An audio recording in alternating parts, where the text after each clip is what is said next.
Perkenalkan, nama saya Pandima Didi Suhriyanti, NIM saya sendiri 1901177. Saya dari kelas eksekutif jurusan S1 Manajemen. Om Swastiastu, perkenalkan nama saya Nyoman Iriatyani, NIM 190111179. Saya dari Manajemen Eksekutif semester 4. Ini saya Luluh Putri Dhamapatni, NIM 1901173, kelas eksekutif jurusan S1 Manajemen. Perkenalkan, nama saya Gede Deva Wahyuindiana, NIM 190111176.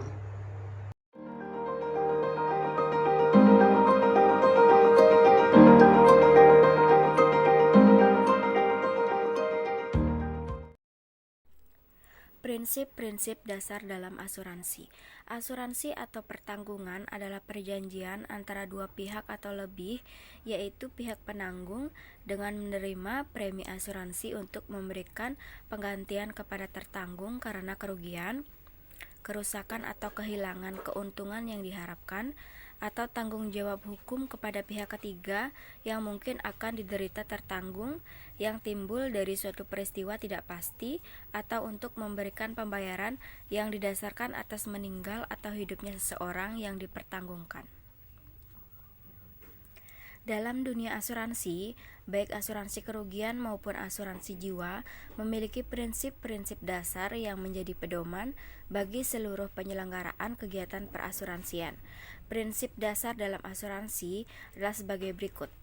Yang pertama yaitu kepentingan yang dipertanggungkan, kedua itikat baik, yang ketiga penggantian kerugian atau indemnitas, yang keempat ada kausa proksimal, yang kelima subrogasi, dan yang keenam kontribusi. Polis asuransi. Mengingat pentingnya sebuah polis asuransi, maka sudah sewajarnya jika Anda harus memahami keseluruhan isi dari polis asuransi yang dimiliki.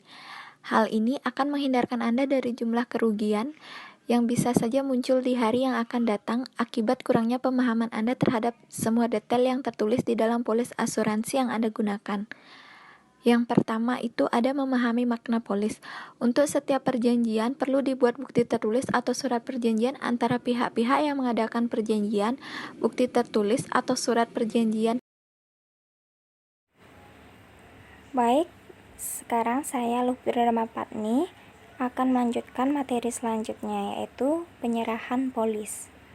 Yang pertama itu, bila perjanjian dibuat seketika dan langsung antara penanggung dan tertanggung atau yang dikuasakan tertanggung, maka polis yang telah ditandatangani oleh penanggung harus diserahkannya kepada tertanggung dalam tempo 24 jam.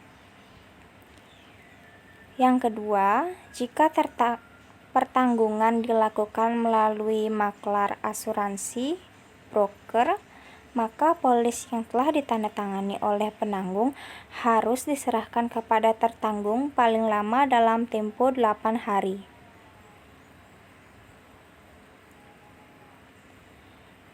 Yang ketiga yaitu fungsi polis.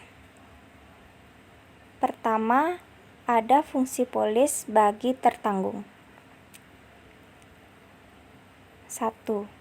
Sebagai bukti tertulis atas jaminan penanggung untuk mengganti kerugian yang memungkinkan akan dideritanya yang ditanggung oleh polis.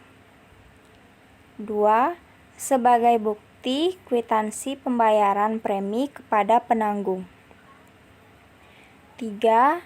Sebagai bukti otentik untuk menuntut penanggung apabila lalai atau tidak memenuhi jaminannya. Yang kedua itu ada fungsi polis bagi penanggung. 1. Sebagai bukti tanda terima premi asuransi dari tertanggung. 2. Sebagai bukti tertulis atas jaminan yang diberikannya kepada tertanggung untuk membayar ganti rugi yang mungkin diderita oleh tertanggung. Dan yang ketiga itu sebagai bukti menolak tuntutan ganti rugi klaim apabila yang menyebabkan kerugian tidak memenuhi syarat-syarat polis.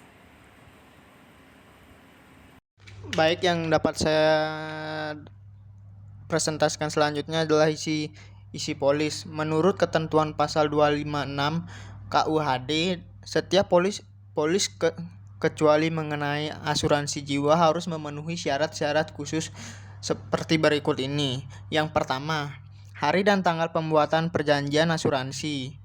Yang kedua, nama tertanggung untuk diri sendiri atau pihak ketiga. Yang ketiga, uraian yang jelas mengenai benda yang diasuransikan. Yang keempat, jumlah yang diasuransikan, misalkan nilai tertanggung. Yang kelima, bahaya-bahaya atau enemies yang ditanggung oleh penanggung. Yang keenam, saat bahaya mulai berjalan dan berakhir yang menjadi tanggung penanggung. Yang ketujuh, premi asuransi.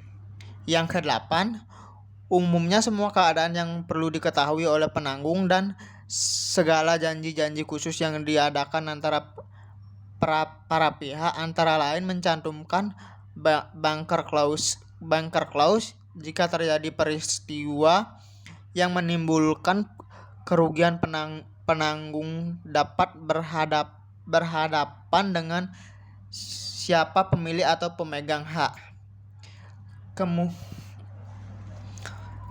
Kemudian adalah untuk jenis asuransi kebakaran, pasal 287 KUHD menentukan bahwa di dalam polisnya harus pula menyebutkan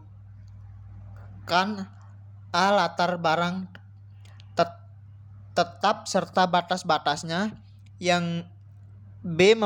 pemakaiannya, C. sifat dan pemakaian gedung-gedung yang berbatasan sepanjang berpengaruh terhadap objek pertanggungan, D. harga barang-barang yang dipertanggungkan, E. letak dan pembatasan gedung-gedung dan tempat-tempat di mana barang-barang bergerak yang dipertanggungkan itu berada.